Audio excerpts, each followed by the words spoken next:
I'd like to invite Aaron English, who is an advisor to GBC Croatia, and for, I'd say, the last couple of years has really helped out trying to bring together the region by connecting a lot of the green building councils as well and taking some initiative in that point. So, Aaron, please. Thank you, Steve. Good afternoon. I realize I'm the only thing standing between you and a much-needed coffee break, but thank you for those of you who stuck around for this. It really is a pleasure to be here. I did do the logo, but that's about all I did for this event, and I regret that. But I do know that Build Green CEE is going to be the biggest event in Central and Eastern Europe over the next couple of years for green building. So pat yourself on the back or your neighbor on the back, whatever you're more comfortable with. And I look forward to contributing more, and I hope everybody in this room does, to really make this the event that we need and deserve for our region. So, as Steve said, my name is Aaron English. I am an American with a Danish heritage. I've lived in India and Madagascar. I live in Serbia. I had a Bulgarian residency, and I'm here today on behalf of the Croatian Green Building Council. A lot of you probably think I have an identity crisis. I just like to think I have a really big extended adopted family. So with that in mind, brief introduction to the Croatian GBC. We started the process of forming a group in 2008, and the Republic of Croatia is a pretty small country. It sits right in the lower middle end for the European region. I think that this is something that's really important to keep in mind. It's about the same size as Ireland. We are about 7% of the population of Germany, about 5% of the population of the UK. So, you know, this is really what Central and Eastern Europe is about. It's small countries. We're that second generation of green building movement, and I don't mean that we're behind. It's just we're coming forward with green building councils in a second wave, but that doesn't mean it's going to take longer, and it doesn't mean that we don't have a ton of opportunities. And the fact that we're small and that we're already working together and we're looking for best practices, we're not recreating the wheel, I think that's most important, and I commend that, and I think we should continue that trend. For our council, we are in the process of launching our general membership, and we're really excited about that. We actually owe a check to the World Green Building Council, and we look forward to writing that soon. Jane just waved from the back. I have a feeling we'll be seeing her shortly. But with this in mind, you know, we've worked really hard. We have 24 founding members, and like I said, for a small country, this is something that we're proud of, and we really feel the momentum happening right now beneath our feet. We're going to be hosting our second symposium. I'll tell you just briefly about that. And we look forward to an expeditious path towards truly being a sustainable organization in terms of our functionality and becoming an emerging member, and hopefully soon thereafter, in early 2011, we anticipate becoming an official member of the World Green Building Council. So these are our founding members in 2009. It's a pretty diverse group. This is something that we're pleased with, and we work towards making sure that we have representation from many building sector areas. And I know that we're all aware of this. We've talked about this in our network phone conferences. There's overlap in our founding groups, companies that are multinational, and I think each council has done an excellent job of balancing the multinationals with the domestic companies, and I think as we continue that trend, we'll be able to continue sharing our partners. In line with what Steve had asked us to talk about briefly on Croatian legislation, something that we are all very familiar with, well, Croatia is just launching the rework of their commitment to the Energy Performance of Buildings Directive. In fact, they just launched this on April 1st. All new construction over 400 square meters will be mandated to comply with the energy certificate. And then similarly, all existing buildings over 400 square meters that are standing, but before Croatia reaches EU accession. So this is their plan, and we see an opportunity, since they're just launching this, for the Green Building Council of Croatia to make some kind of contribution. This will take a campaign. I appreciate what Paul King was talking about, the importance of seeing the GBC as a campaign, because we have developers as part of our founding members, and we're able to already begin discussing with them, what does this mean for them? How can they actually implement this? I mean, Croatia is just starting to train its energy auditors. We still have a big path in front of us. But fortunately, we're already working closely and communicating with institutions such as the Energy Institute Hrvoje Požar, which will be training the energy auditors and then carrying out the auditing process. So we want to make sure we can find what is the best place for GBC Croatia in that particular effort. There's a whole slew of other legislation, probably very similar to the other GBC countries, regarding regulation of energy prices, energy supply, et cetera, taxation. I would say one of the main things we're faced with in the Central and Eastern European region is bringing electricity and other fuel prices up to the actual price of electricity and other fuels. Because once people are paying what it really costs to generate it, I think that hopefully will start making a difference in how we get the consumers on board in terms of actually making their own investments in these kinds of retrofits. I think Croatia right now is paying around 10 to 12 cents per kilowatt hour. So the market-based solutions, we're at the beginning of investigating through the GBC what we can do in the market. In terms of this, we're looking to some of our founding member companies to help us out with research that they've done, finding out what have tenants heard of, what have builders heard of in terms of green building and energy efficiency programs. This was from a survey last summer, and we're not surprised to see that people have heard of the Energy Performance of Buildings Directive. There's a relatively decent awareness by builders in terms of different rating systems. Tenants haven't heard of this so much, though, and this is one thing that maybe concerns us. If we want them to be one of the driving forces in the market, maybe that is where we would begin our outreach. The builders want to see the tenant demand. The tenants want to see that builders are building it. We have the whole cycle of cynicism, and hopefully we can step in and address that as well. This question is my favorite, because as we all conduct surveys in our respective countries, I challenge you to ask this, because these are the people who are forming an opinion about green building. Over half the people we surveyed have not been inside of a green building, or they're unsure, which means we're forming an opinion about something we haven't touched and seen and felt. Okay, I mean, I taught in India the concept of germ theory to people that have never had the opportunity of seeing a microscope. So how can you tell someone there's something you can't see, touch, feel, or taste, but it's killing you? Okay, so same thing with green building. I think we need to keep that in mind. Awareness of greenhouse gas emissions, same thing. I don't think people realize that this is such an issue. This is data that you've all seen, but we repeated it in countries in Southeast Europe. Okay, on average, people think that the building sector area is responsible for 5 to 15%, when in fact, as we all know, it's closer, between 30 to 45%. So they're underestimating the problem, but also the opportunity.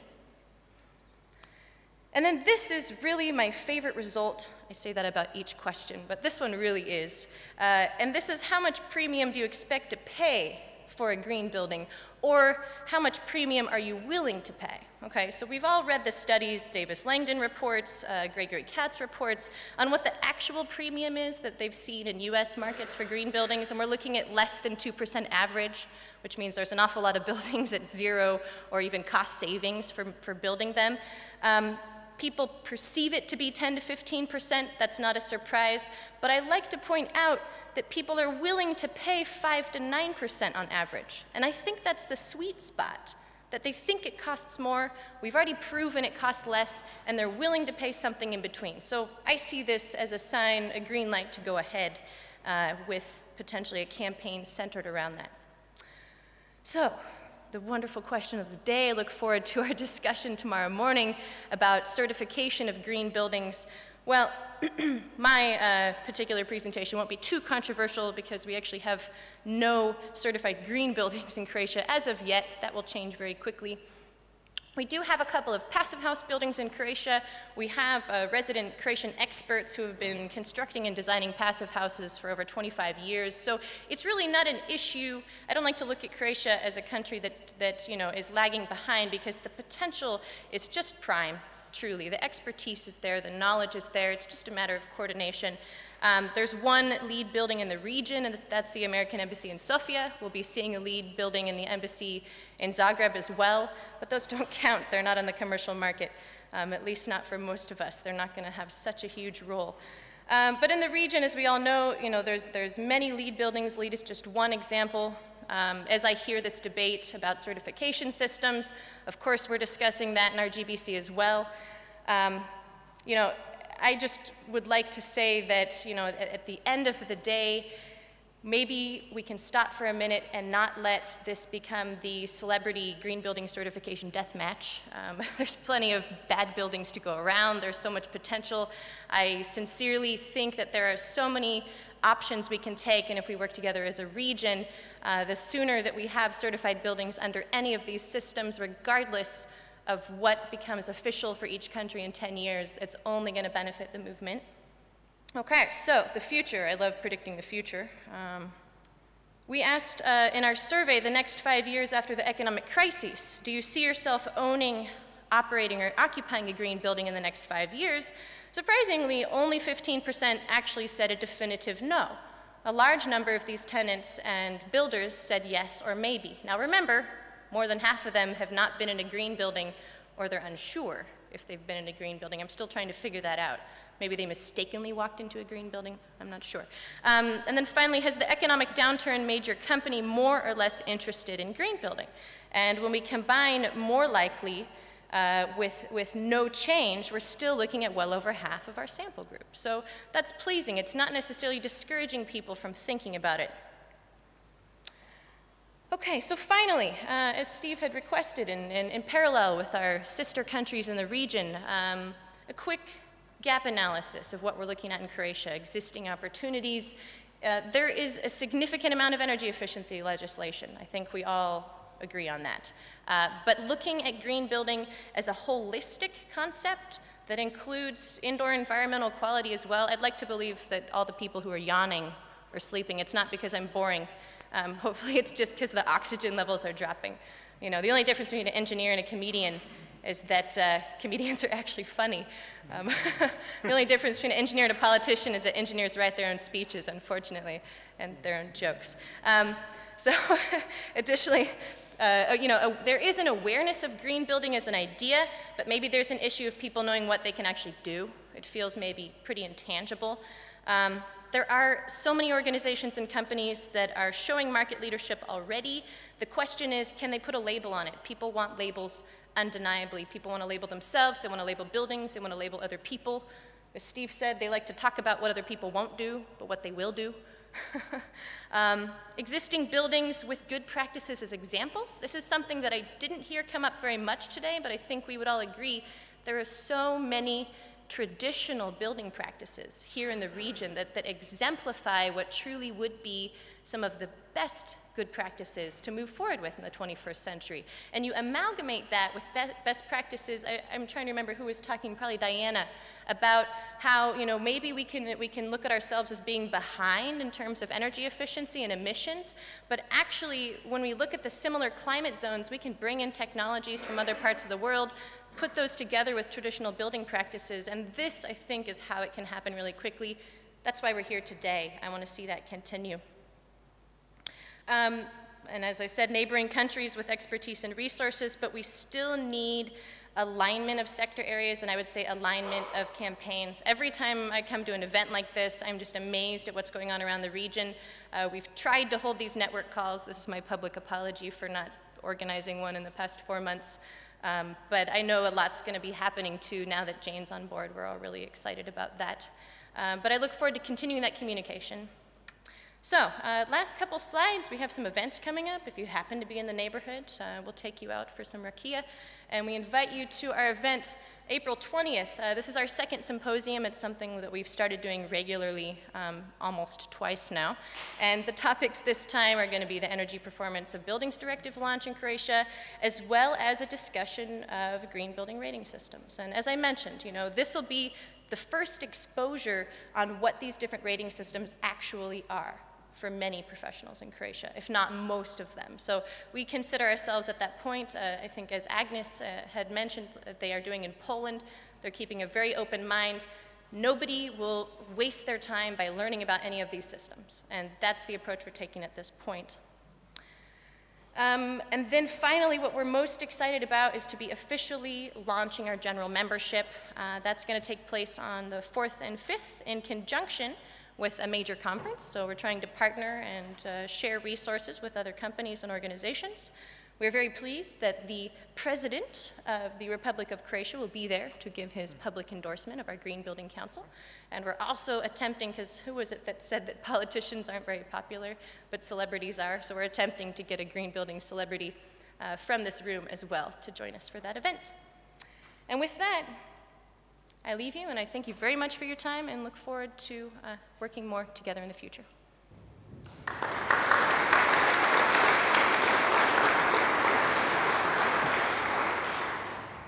Great. So as I said before, with some of my other colleagues, you can see why I feel in very good hands. There's a huge amount of work to do and a very complex challenge that we have, but I think this is really just a really positive sign that the approaches that we have, and also behind both Ira and Aaron, there's fantastic people as well that I've had the privilege to meet, and you'll get hopefully to know very soon.